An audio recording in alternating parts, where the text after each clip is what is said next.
অবনীশের গায়ে হলুদ। নমস্কার সবাইকে। অবনীশের অন্নপ্রাশনের আগের দিন ছোট করে গায়ে হলুদের একটা অনুষ্ঠান করার প্ল্যান করছিলাম। অফিস থেকে আসার পরপরই জয়কে ডেকোরেশনের কাজে লাগিয়ে দিলাম। পরের দিন সকালবেলায় আমরা চলে গেলাম বাড়ির ছাদে। আগের দিন রাতে আমি আর জয় গিয়ে সাজানোর জিনিসগুলো কিনেছি। হঠাৎ করে অনুষ্ঠানের প্ল্যান করায় সব কিছু খুব তাড়াহুড়ায় অ্যারেঞ্জমেন্ট করতে হয়েছিল। জয় জুই ডেকোরেশনের কাজ করছিল আর আমি ঘুরে ঘুরে চিপস খাচ্ছিলাম আর ওদের কাজ দেখছি। এই যে সকালের গরম গরম সিঙ্গারা চলে এসেছে। Finally everything is finished and this is the final look. আবির হলুদ বাটাও চলে এসেছে।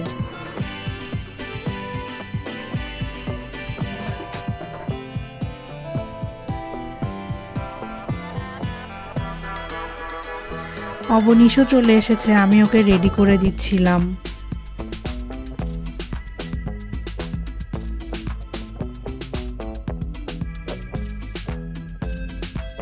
এই যে ঠাম্মা নাতি একদম সানগ্লাস লাগিয়ে পোজ দিচ্ছে। অবনীশের দুই ঠাম্মা, পিসি আর ঠাম্মা। অবনীশের দিদিরাও চলে এসেছে। এই যে বাবা ছেলে লাল আর হলুদ। অবনীশের বাবাকে বলছিলাম অবনীশকে আমার কোলে দিতে।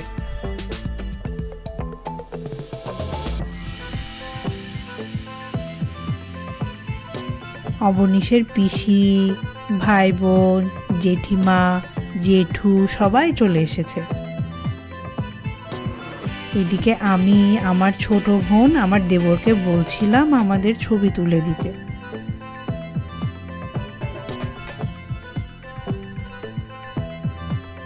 আর সবাই অন্যদিকে গ্রুপ ছবি তুলছিল।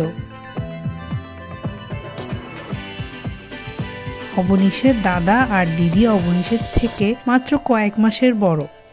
এই যে আমরা দিদি, জুই আর মুক্তা।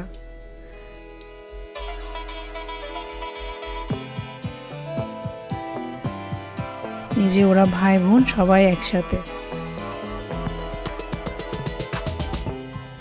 এই যে অবনীশের জেঠি, জেঠু আর অবনীশের দিদি। এটা হলো girls group and boys group. অনেক হলো ছবি তোলা, এবার নাচানাচির পালা। ছুটি আর মেঘা শুরু করলো। এরপর আমরা।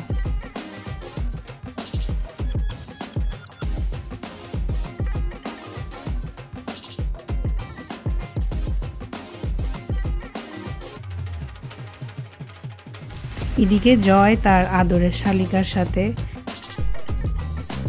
নাচ নাচ আরো নাচ, আরো বেশি বেশি নাচি।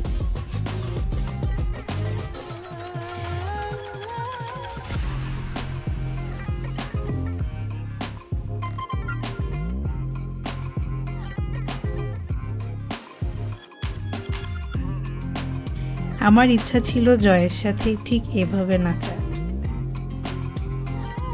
ছুটি তো নাচতে নাচতে হাঁপিয়েই গেছে।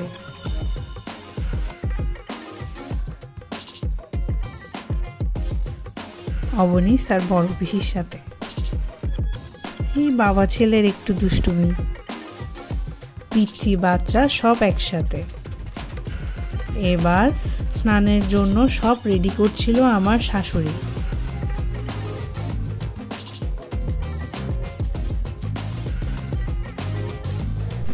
অবনীশও গামছা পরে একদম রেডি। এই যে স্নানের পর্ব শুরু।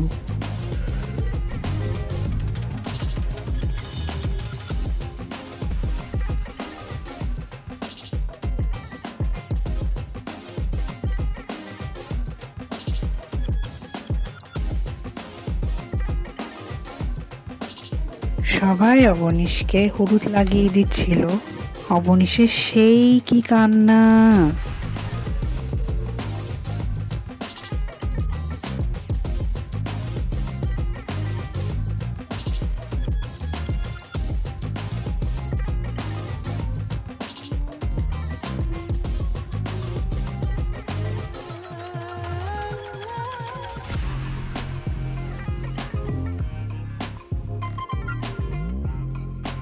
কেক কাটিং পর্ব।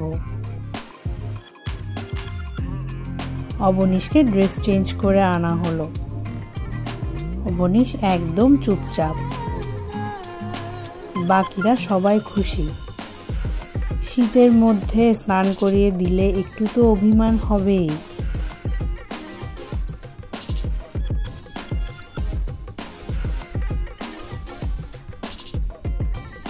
এরপর খাওয়া দাওয়া। এই যে আমরা, আমার ছোট একটা পৃথিবী, বাস এতটুকুই।